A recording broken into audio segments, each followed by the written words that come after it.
کہ اس دور کے اندر دنیا بھر سے لوگ ہندوستان کی سرزمین پر علم دین کی طلب کے لیے حاضر ہوتے تھے. ہندوستان کو علم کا مرکز بنا دیا گیا تھا. شاہ وجیہ الدین علوی گجراتی رحمۃ اللہ تعالی علیہ وہ عظیم شخصیت ہے کہ ان کے آنے سے قبل، ان کی پیدائش سے قبل ان کے آنے کی بشارتیں سنائی گئی. چنانچہ آپ کی جو والدہ ہیں وہ فرماتی ہے کہ میں جب بہت چھوٹی تھی، بچپن کا عالم تھا، تو اس وقت میں اپنے دادا جان کی گود میں اکثر بیٹھا کرتی تھی جب وہ درس دیا کرتے تھے، بچوں کو پڑھایا کرتے تھے. ان کے دادا جان حضرت علامہ محمود رحمۃ اللہ تعالی علیہ، تو جب وہ لوگوں کو پڑھاتے تھے، بچوں کو پڑھاتے تھے، تو یہ آپ کی والدہ شاہ وجیہ الدین علوی گجراتی رحمۃ اللہ تعالی علیہ کی یہ ان کی گود میں جا کے بیٹھتی تھی.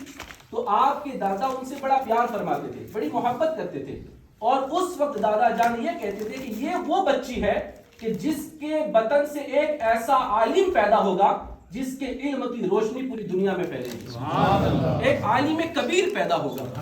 یہ آپ کے والدہ کے دادا نے آپ کو یہ بشارت عطا فرمائی تھی. تو یقیناً آپ کی پیدائش سے پہلے آپ کے آنے کی بشارتیں اور خوشخبریاں سنائی گئی.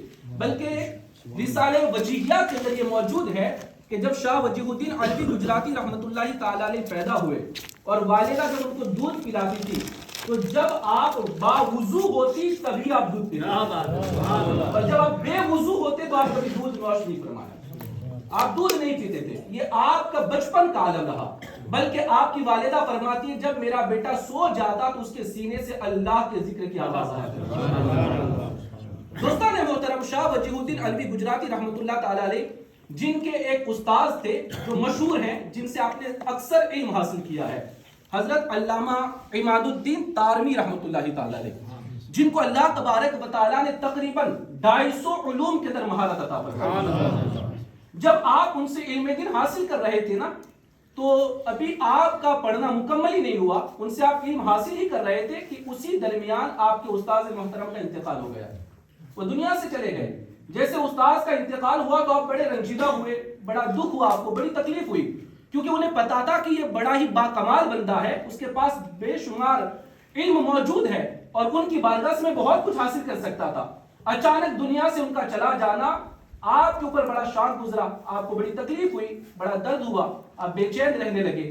اسی بے چینی میں ایک دن آپ سو گئے تو خواب میں تاجدار کائنات حضور صلی اللہ تعالی علیہ وسلم تشریف لائے خواب میں اور فرمایا کہ وجیہ الدین کیا بات ہے، اتنی بے چینی کیوں، یہ بے قراری کیوں، اتنی اداسی کیوں ہے؟ کہا کہ میں جس سے علم دین حاصل کرتا تھا نا، ان کو اللہ تبارک و تعالیٰ نے 250 علوم کے اندر مہارت عطا فرمائی تھی. میری خواہش تھی کہ میں ان سے علم دین حاصل کروں اور اللہ تعالیٰ وہ مجھے سارے علوم عطا فرمائے. تو اس وقت تاجدار کائنات صلی اللہ تعالی علیہ وسلم نے ارشاد فرمایا فکر نہ کرو، جتنے تمہارے استاذ کو علوم پتا تھے ہم اس سے 30 زیادہ تمہیں عطا فرما رہے ہیں. یعنی 250 علوم ان کے پاس تھے، ہم تمہیں 280 علوم عطا فرما رہے ہیں. تاجدار کائنات صلی اللہ تعالی علیہ وسلم نے عالم خواب کے اندر آپ کو ایک کاغذ عطا فرمایا، اس پر سارے علوم لکھے ہوئے موجود تھے. علم کلام، علم تفسیر، علم حدیث، یہ سارے علوم لکھے ہوئے تھے. حضرت وجیہ الدین علوی گجراتی فرماتے جیسے میں صبح بیدار ہوا وہ کاغذ میرے ہاتھ میں تھا، اور اس کے بعد میں جس علم کی طرف رخ کرتا تھا مجھے محسوس ہوتا کہ یہ علم پہلے سے مجھے پتا ہے. یہ مقام اللہ تبارک و تعالیٰ نے شاہ وجیہ الدین علوی گجراتی کو عطا فرمایا. بلکہ آپ دیکھیں آپ کے جو خلفاء ہیں، آپ کے جو شاگرد ہیں، انہوں نے صرف ہندوستان ہی نہیں بلکہ عرب کی سرزمین پر مدینہ پاک کے اندر بیٹھ کر آپ نے علم دین پڑھایا ہے. آپ نے تفسیر پڑھائی ہے، حدیث پڑھائی